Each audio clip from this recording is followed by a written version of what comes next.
हमारा देश भारत हमारी सभ्यता और संस्कृति के लिए पूरी दुनिया में जाना जाता है। वहीं अगर इतिहास उठाकर देख लिया जाए तो भारत में ऐसे लोगों की कोई कमी नहीं है जिन्होंने अपने हुनर और काबिलियत के बल पर दुनिया भर में अपना डंका बजाया है। और स्वामी विवेकानंद और महात्मा गांधी जैसे लोग इस बात के बहुत बड़े प्रमाण हैं। बल्कि ये सभी महान लोग भारत का नाम पूरी दुनिया में रोशन कर चुके हैं। और आज भी अगर देखें तो भारत के अंदर बहुत सारे ऐसे लोग मौजूद हैं जिन्होंने अपने हुनर और काबिलियत के दम पर दुनिया भर में भारत का नाम रोशन किया है।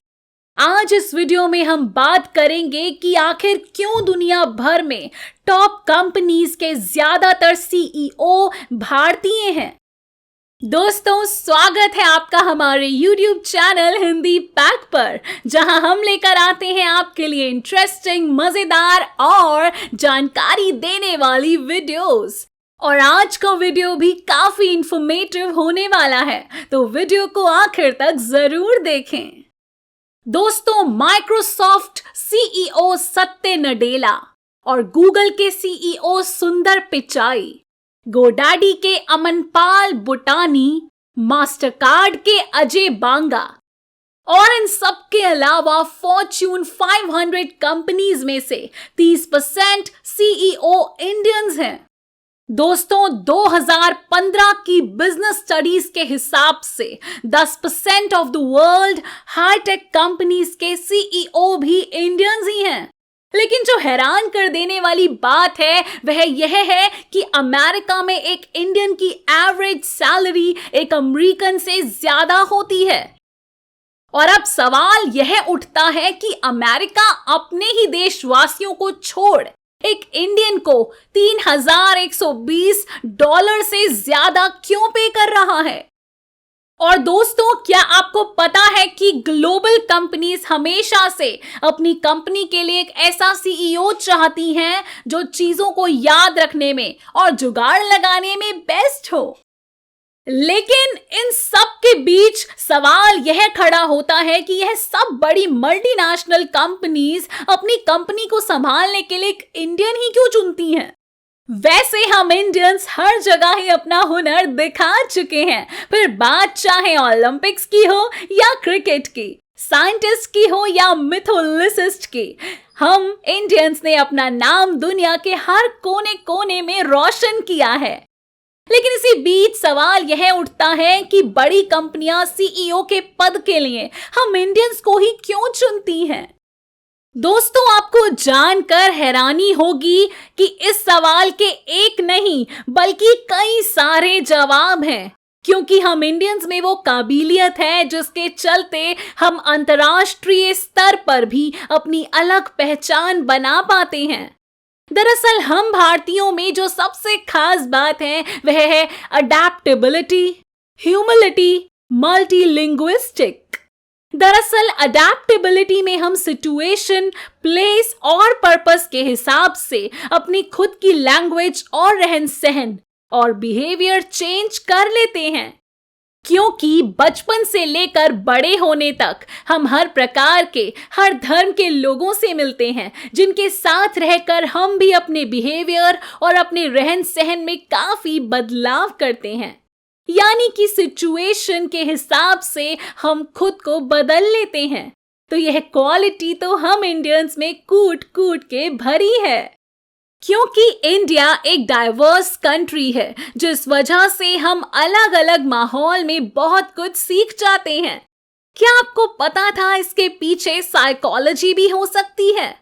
साइकोलॉजी हमें न्यू एक्सपीरियंस देती है, जिसके चलते लोग एक दूसरे से कुछ नया सीखते हैं और इसी दौरान लोग प्रॉब्लम सॉल्विंग, कम्युनिकेशन और क्रिएटिविटी भी सीख जाते हैं। और दोस्तों, ऐसी ही डाइवर्स कंट्री में रहने की वजह से हम रोज अडैप्टेबिलिटी को प्रैक्टिस करते हैं। और इसी की वजह से इंडियन लोगों के ग्लोबल कंपनी में सिलेक्ट होने के चांसेस काफी बढ़ जाते हैं compare to foreign candidates. Foreigners अपनी कंट्री में इतनी ज्यादा डाइवर्सिटी फेस नहीं करते हैं, जिस वजह से वह इस क्वालिटी को अच्छे से समझ नहीं पाते। और जैसा कि हम जानते हैं कि global companies all over the world काम करती हैं और कंपनीज में भी मल्टी कल्चरल टीम मेंबर होते हैं, और जाहिर सी बात है इन कंपनियों में अलग अलग लोग, अलग अलग भाषा, अलग अलग धर्म के लोग मिलेंगे, जिन्हें संभालने के लिए कंपनी को एक ऐसे सीईओ की जरूरत होगी जो अलग अलग लोगों की डाइवर्सिटीज को समझकर जल्द से जल्द उन्हें एक्सेप्ट करके एक बेहतरीन टीम तैयार खड़ी कर सके और साथ ही इस टीम को मैनेज भी कर सके। और इस पोजीशन के लिए एक इंडियन बिल्कुल परफेक्ट कैंडिडेट होगा। और इसी के साथ हम इंडियंस अपने मल्टीलिंग्विस्टिक स्किल्स के लिए भी जाने जाते हैं। ग्लोबल आर्टिकल के हिसाब से ग्लोबल बिजनेस में जिस कैंडिडेट को मल्टी लैंग्वेज आती हो वैसे कैंडिडेट की इन कंपनियों में बहुत जरूरत होती है। तो उस हिसाब से यहां भी एक इंडियन के चांस ज्यादा हो जाते हैं एक ग्लोबल कंपनी में सेलेक्ट होने के लिए।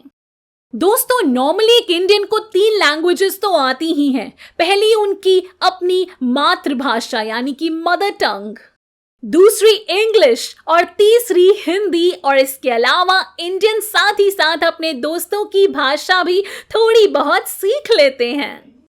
वहीं इस कड़ी में इंडिया के पॉलिटिक्स और गवर्नमेंट के तू मैं की वजह से आए दिन नए मसले खड़े होते रहते हैं और नए रूल्स एंड रेगुलेशंस लागू किए जाते हैं। ऊपर से इंडियंस की ट्रैफिक की समस्या और इंफ्रास्ट्रक्चर की समस्या हम आए दिन फेस करते हैं। बस इन्हीं प्रॉब्लम्स के चलते हम इंडियंस हर माहौल में एडजस्ट करना and being open to more than one interpretation जैसे स्किल्स सीख चुके हैं, और इन्हीं स्किल्स से फॉरेनर्स हमसे पीछे खड़े हैं।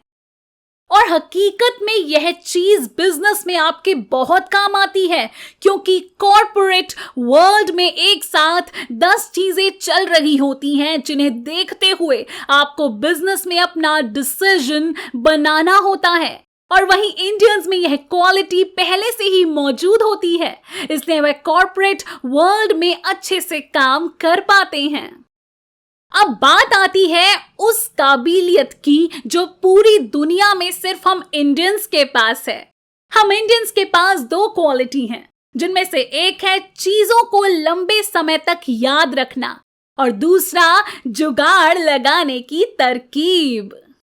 इन 2 क्वालिटीज के लिए इंडियंस दुनिया भर में जाने जाते हैं। दोस्तों, विदेशों में एजुकेशन प्रैक्टिकल होती है और जिसके चलते वहां के बच्चे प्रोजेक्ट्स तो बहुत अच्छे से बना लेते हैं, लेकिन थ्योरी में वीक रह जाते हैं, क्योंकि वो लोग कंप्यूटर और कैलकुलेटर पर ज्यादा निर्भर होते हैं।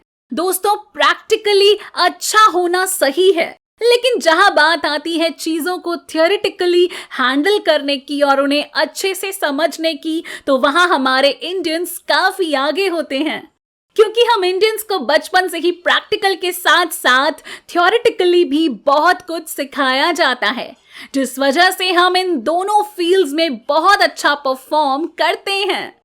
दोस्तों, इंडियंस का एजुकेशनल सिस्टम फॉरेन से बिल्कुल उल्टा है। दोस्तों, बचपन से ही हमें एक चीज तब तक पढ़ाई जाती है जब तक हम उसे रट ना लें। वहीं इस कंटिन्यूअस रट्टा मारने वाली टेक्निक की वजह से हमारा ब्रेन पावर काफी तेज हो गया है। वहीं जुगाड़ की बात करें तो हम इंडियंस ने तो साल 2013 में नासा तक को हैरान कर दिया था, क्योंकि मिशन मंगल में हमने ऐसा जुगाड़ लगाया जिसके बारे में कोई सोच भी नहीं सकता था। दोस्तों, जब हमने मिशन मंगल लॉन्च किया था तब हमारे पास ना ज्यादा फ्यूल था और ना ही इतना ज्यादा बजट था जिसके चलते हम मंगल ग्रह पर रॉकेट को लॉन्च कर पाए। लेकिन अपने जुगाड़ू दिमाग के दम पर हमने सिर्फ $74 मिलियन की लागत के साथ इस मिशन को सक्सेसफुल बना लिया, जबकि नासा ने इस मिशन को पूरा करने के लिए $670 खर्च किए थे। और दोस्तों, अगर हम स्पेस में जुगाड़ लगा सकते हैं तो ये बिजनेस क्या चीज है। तो दोस्तों, ये कहना भी बहुत जरूरी है कि इंडियन सीईओ सिर्फ जुगाड़ू नहीं है, बल्कि उन्होंने हार्ड वर्क भी बहुत किया है।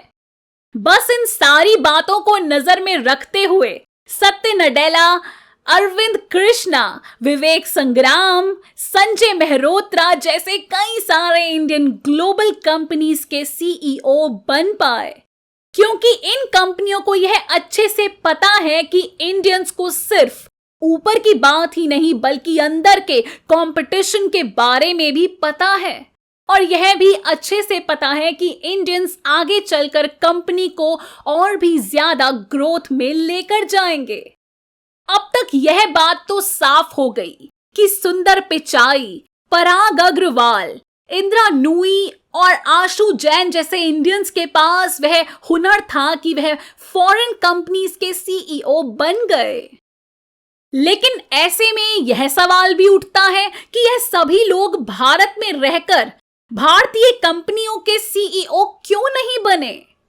दरअसल दोस्तों, इसके पीछे का कारण यह है कि Reliance industries, Wipro, doctor Reddy's laboratories, HCL technologies, Cipla, Tata group जैसी इंडियन कंपनीज एक फैमिली बिजनेस हैं। इन सभी कंपनियों के सीईओ उनके ही फैमिली मेंबर्स बनते हैं, इसलिए यहां बाकी लोगों का चांस खत्म हो जाता है। बस इसी वजह से लोग इंडियंस की बड़ी कंपनियां छोड़कर बाहर विदेशों में दूसरी बड़ी कंपनियों के सीईओ बन जाते हैं। तो दोस्तों, आपको यह जानकारी कैसी लगी हमें कमेंट करके बताएं। ऐसी ही मजेदार, महत्वपूर्ण और रोचक जानकारी के लिए हमारे चैनल हिंदी पैक को जरूर सब्सक्राइब करें, और अगर जानकारी पसंद आई हो तो वीडियो को लाइक और शेयर करें।